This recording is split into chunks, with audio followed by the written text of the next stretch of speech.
अस्सलाम वालेकुम वीवर्स, कैसे हैं आप? उम्मीद है कि आप खैरियत से होंगे। आज की इस क्लास में हम 3 important spoken English structure discuss कर लेंगे, जिसमें हम ड्रीम ऑफ के बारे में पढ़ेंगे और डूड के बारे में पढ़ेंगे और साथ में मेक अ मॉक ऑफ।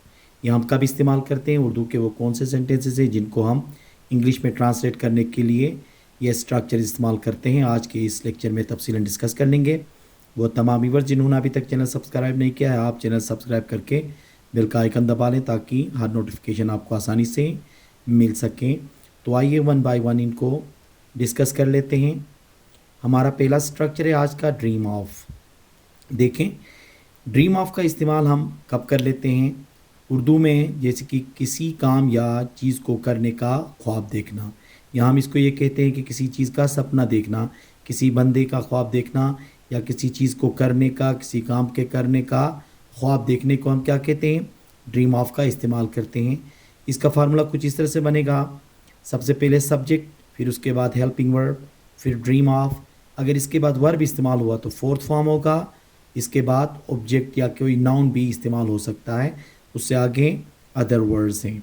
अब ये हेल्पिंग वर्ब जैसे ही चेंज होगा तो ड्रीम क्या होगा? चेंज होकर ड्रीमिंग भी हो सकता है, या ड्रीम भी हो सकता है। जैसे कि देखें, वो डॉक्टर बनने का ख्वाब देख रहा है, वो डॉक्टर बनने का ख्वाब देख रहा है, तो इसका क्या होगा? He is dreaming of becoming a doctor. He is dreaming of becoming a doctor. मैं हमेशा आपका ख्वाब देखता हूँ, मैं हमेशा आपका ख्वाब देखता हूँ।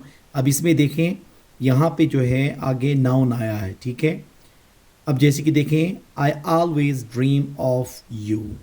I always dream of you. देखें, ऑफ के बाद यू, क्योंकि यहाँ पे ऑब्जेक्ट आ गया है, यहाँ पे वर्ब नहीं आया है। वो नई गाड़ी खरीदने का ख्वाब देख रहा था, वो नई गाड़ी खरीदने का ख्वाब देख रहा था। अब इसमें क्या है? माजी का है, तो इसमें हेल्पिंग वर्ब जो है वो हम माजी का लगाएंगे। जैसे कि he was dreaming of buying a new car. He was dreaming of buying a new car. क्या आप फर अंग्रेज़ी बोलने का ख्वाब देख रहे हो? क्या आप फर अंग्रेज़ी बोलने का ख्वाब देख रहे हो? अब इसमें क्या है? देखिए, क्वेश्चन है, तो फिर हेल्पिंग वर्ब हम शुरू में लगाएंगे। जैसे कि are you dreaming of speaking English fluently? Are you dreaming of speaking English fluently? वो मुझसे मिलने के ख्वाब देख रहा है, वो मुझसे मिलने के ख्वाब देख रहा है, तो इसका क्या होगा? He is dreaming of meeting me. He is dreaming of meeting me. तो ख्वाब देखने के लिए क्या कहते हैं? किसी भी चीज़ या किसी भी काम या किसी भी बंदे के ख्वाब देखने के लिए ड्रीमिंग या ड्रीम ऑफ का इस्तेमाल कर लेते हैं।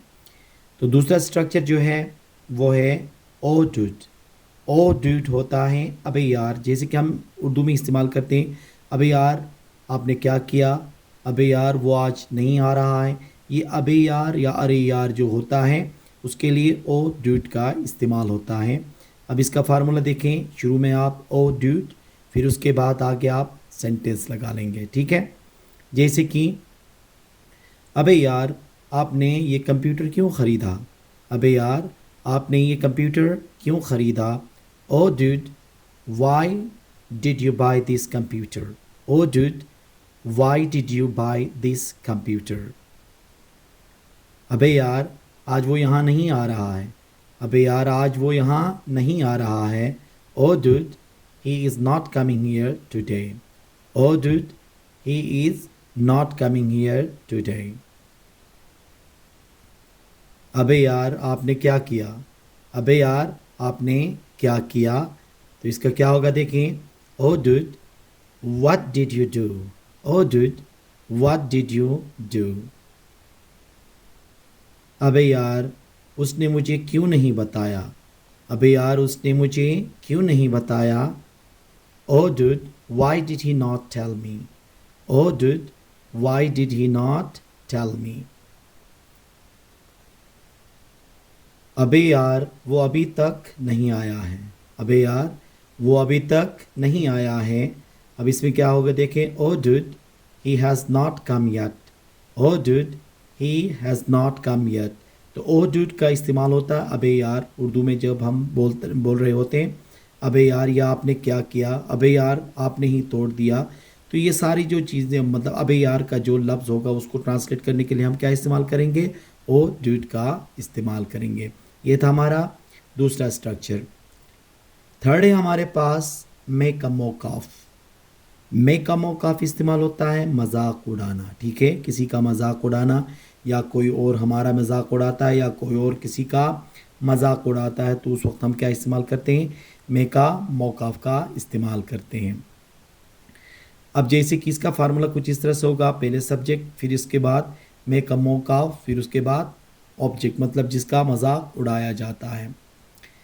अब इसका जो एग्जाम्पल्स होंगे वो इस तरह से होंगे, देखें, लोग गरीबों का मजाक उड़ाते हैं, लोग गरीबों का मजाक उड़ाते हैं, तो इसका क्या होगा, people make a mock of the poor, people make a mock of the poor. हमें किसी का भी मजाक नहीं उड़ाना चाहिए, हमें किसी का भी मजाक नहीं उड़ाना चाहिए। We should not make a mock of anyone, we should not make a mock of any one.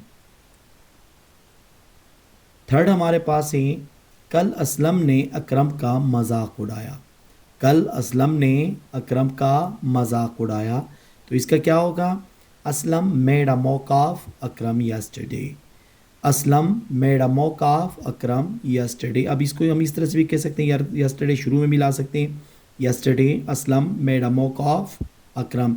अब यहाँ पे देखें मेक जो था वो क्या हो गया, मेड हो गया, क्यों, क्योंकि हम ये पास सिंपल के लिए इस्तेमाल कर रहे होते हैं, तो फिर यहाँ पे मेक का क्या होगा, सेकंड फॉर्म इस्तेमाल होगा।